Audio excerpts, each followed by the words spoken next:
गडकरी जी, आप बेबाक राय रखने के लिए जाने जाते हैं। आपने कई बार कहा विदेशों से महंगा पेट्रोल खरीदने की बजाय देश में ही बायोफ्यूल और अल्टरनेटिव फ्यूल पर काम करना चाहिए। और एक आपके पास मास्टर प्लान और है, एविएशन फ्यूल। वो क्या है, जरा दर्शक जानना चाहते हैं। देखो, अभी डावोस में जो वर्ल्ड कॉन्फ्रेंस हुई उसमें ये बात लगभग तय हुई है कि धीरे धीरे पेट्रोलियम एविएशन फ्यूल में 5% बायो एविएशन फ्यूल ऐड करेंगे, जैसे इथेनॉल की शुरुआत हुई। अब हमारे देश में विशेष रूप से दिल्ली वालों को पता है, मैं भी भुगत भोगी हूँ, यहाँ रहते नहीं मैं ज़्यादा दिन। दिल्ली ये पोल्यूशन का कैपिटल बना है। इसका कारण 40% पोल्यूशन बिकॉज ऑफ ट्रांसपोर्ट, मैं मंत्री हूँ, और बाकी के कारणों में अभी हमने प्री कास्ट को अभी रोड में मैंडेटरी किया है। मैं 4 दिन पहले फाइल साइन की कि वो सीमेंट लाओ, रेती लाओ, ये लाओ। हमारे देश में आज ही मुझे पार्लियामेंट में क्वेश्चन है तो बात हो रही थी कि जो ट्रक में एग्रीगेट, सैंड, सीमेंट, उसको ढाकने का काम ही नहीं करते। वर्ल्ड में जाओगे तो आपको दिखता नहीं, तो उसके बारे में हमने स्ट्रिक्ट अभी कार्रवाई करना शुरू करेंगे। इसमें सबसे अच्छी बात है कि इंडियन ऑयल ने अभी ये 220 लाख टन जो परली है, राइस स्ट्रॉ, ये जलाया जाता है। ये पंजाब, हरियाणा और यूपी इधर से है। तो इसमें उन्होंने पानीपत में 1 lakh litre bio ethanol per day, 150 ton bio bitumen और करीब 78,000 ton per year sustainable aviation fuel यानी हवाई ईंधन, ऐसा प्रोजेक्ट डाला है। अब ये जो प्रोजेक्ट डाला है इसमें थोड़ी बहुत अड़चनें थी, वहाँ वो मशीन के साइज वगैरह टेक्निक पहली बार डाला है। इसमें से जो बिटुमिन तैयार होता है, जो बाय प्रोडक्ट होता है, वो है लिग्नेंट।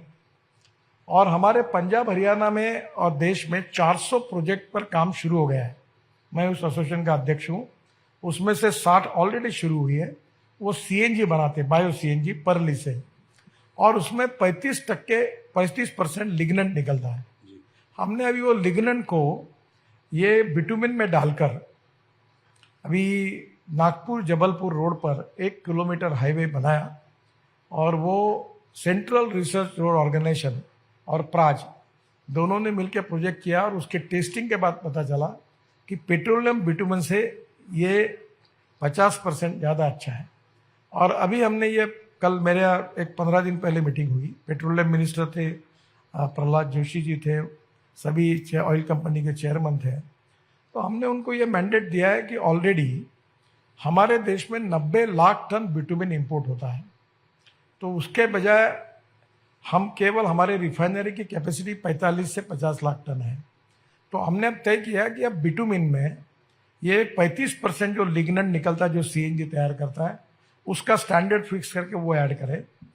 जो टायर हमने बनाए, रबर टायर जो अभी खत्म हो गए, वेस्ट हो गए, उसकी पाउडर यूज करें, 5 से 7% प्लास्टिक डालें।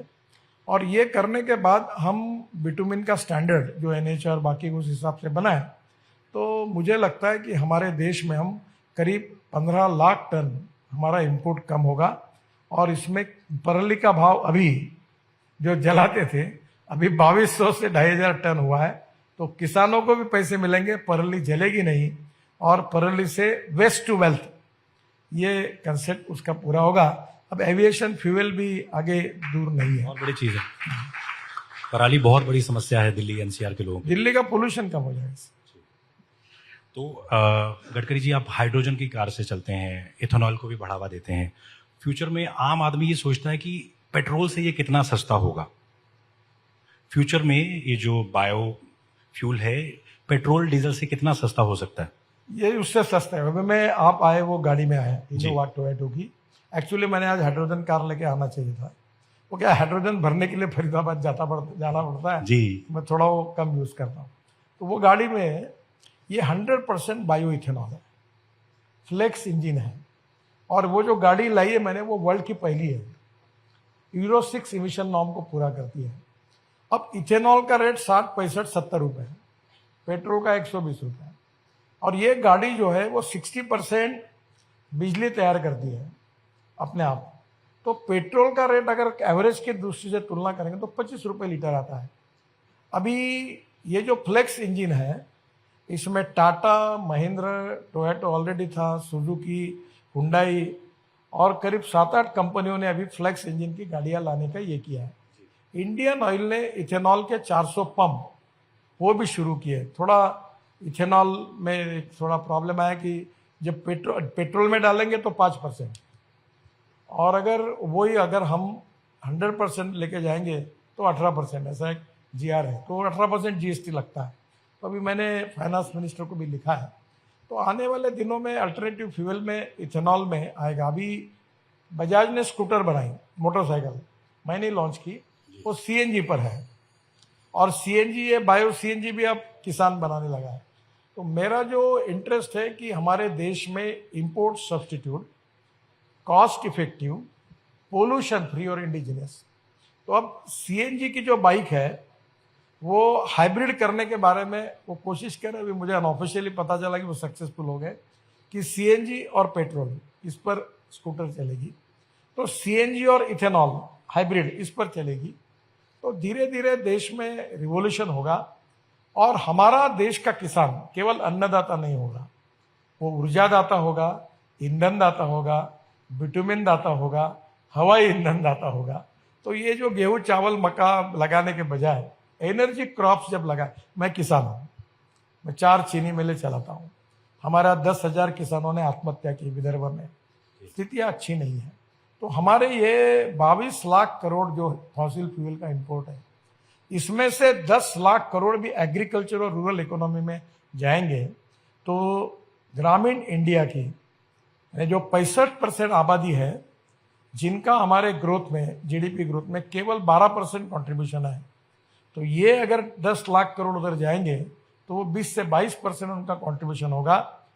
गांव, गरीब मजदूर किसान का कल्याण होगा, गाँव में रोजगार निर्माण होंगे, और आगे ये किसान एनर्जी क्रॉप्स को बायोडाइजेस्टर में डालकर उसमें से मीथेन निकलता है, और मीथेन से CNG भी तैयार कर सकते हैं और हाइड्रोजन भी तैयार कर सकते हैं। हाइड्रोजन फ्यूल सेल ये भविष्य है। और इसी होटल में मैंने 20 दिन पहले, हमारा एक प्रोजेक्ट है, 7 प्रोजेक्ट हमने पायलट प्रोजेक्ट किए। टाटा की 2 ट्रक, एक हाइड्रोजन फ्यूल सेल पर 100% चलने वाली, और दूसरी जो पेट्रोल डीजल का इंजन है उसके ऊपर IC इंजन पर हाइड्रोजन डाल के चलने वाली, दोनों को लॉन्च किया। और हाइड्रोजन सस्ता है।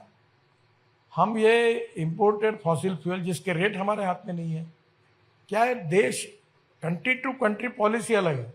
अभी अमेरिका में बहुत उनके पास क्रूड ऑयल है, गैस है, जिनके पास क्रूड ऑयल और गैस देश में सुरक्षित है उनका ठीक है, पर हमारा 80 to 85% इंपोर्ट है।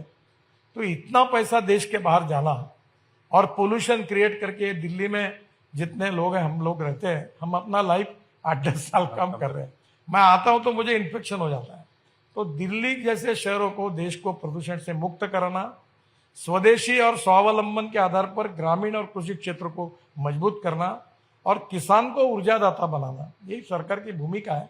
और मुझे लगता है अब उसको सबको कन्विंस, पहले मैं बोलता था, मुझे कन्विंस करने में अड़चन जाती थी, अभी लोग कन्विंस हो गए। ऑटोमोबाइल वाले भी तैयार नहीं थे, बहुत बार मैं मीटिंग करता था। तो अभी ट्रैक्टर वालों को मैंने कहा कि अब मैं Euro 6 के इमिशन नॉर्म लगाता हूँ। सब आए बोले 1-1 लाख रुपए कीमत बढ़ेगी। मेरा एक ऑप्शन है, आप 1 साल में इलेक्ट्रिक और CNG का ट्रैक्टर लॉन्च करो, मैं ट्विटर कर दूंगा। एक ट्रैक्टर अगर CNG पर जाएगा तो 1 लाख रुपए उसके बचेंगे। और मेरे पास इलेक्ट्रिक ट्रैक्टर है, वो मैं ट्रायल करता हूँ। प्रॉब्लम है वो 1.5 घंटा ही चलता है। अगर वो ट्रैक्टर में अगर कैपेसिटी तैयार हो गया और चलेगा तो मेरी कॉस्ट ही कुछ नहीं। तो मुझे लगता है आने वाले समय में टेक्नोलॉजी का उपयोग करके जो गरीब हमारे देश में एग्रीकल्चर, रूरल, ट्राइबल, फॉरेस्ट में जो लोग हैं, उनके लिए हम लोग इसका उपयोग कर सकते हैं। आसाम में नुमालीगढ़ में शायद मुझे लगता है HPCL का प्रोजेक्ट है, या उन्होंने बाम्बू से बायो इथेनॉल बनाया और वहां से पाइपलाइन बांग्लादेश में गई। तो उस समय मैंने बांग्लादेश के प्रधानमंत्री जी को सुझाया था कि आपका पेट्रोल डीजल सस्ता हो जाएगा। बोले कैसे? तो मैंने कहा ये इथेनॉल जो पाइप है आपका, इसमें जो पेट्रोल है उसमें 18% इथेनॉल डाल के आप डायरेक्ट मंगाओ, तो इथेनॉल और पेट्रोल के रेट में जो कम है उसके कारण आपका पेट्रोल सस्ता हो जाएगा और पोल्यूशन भी कम होगा। अब धीरे धीरे इथेनॉल को हम एक्सपोर्ट भी कर सकते हैं। तो मुझे लगता है कि ये देश की इकोनॉमी के लिए भी फायदे का है और प्रदूषण को कम करने में भी इसका उपयोग होगा।